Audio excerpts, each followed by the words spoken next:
আসসালামু আলাইকুম।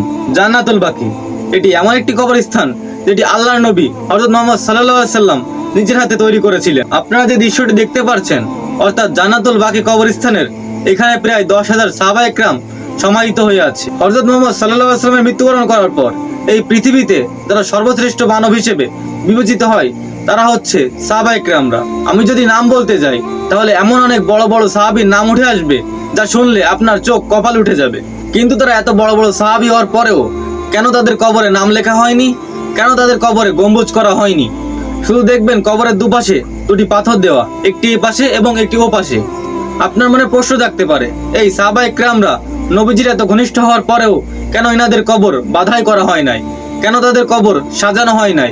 কেন তাদের কবরে কোনো ফুল নেই? কারণ এগুলো আমাদের বানানো, নবী সাল্লাল্লাহু আলাইহি সাল্লামের বানানো না। নবী সাল্লাল্লাহু আলাইহি সাল্লাম এমনটা করতে বলেননি। কিন্তু আপনারা কি করছেন?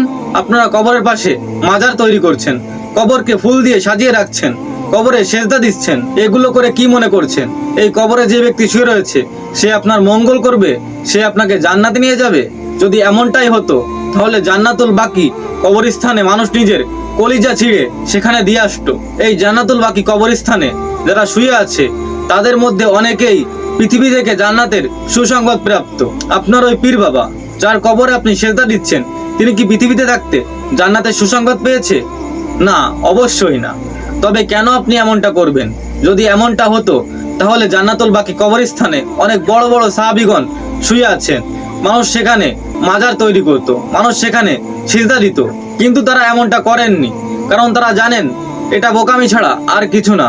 কিন্তু আমরা কেন এমনটা করছি? আমাদের দেশে যেসব মাজার রয়েছে এবং যারা এই মাজার চালায় তাদের মূল উদ্দেশ্য হচ্ছে পয়সা ইনকাম করা, ব্যবসা করা। তারা শুধু বিজনেস করছে।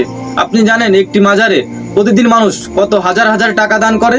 এই মাজারে টাকা দান করা এবং মাজারে গিয়ে সেজদা করা এটা সম্পূর্ণ একটা বোকামি।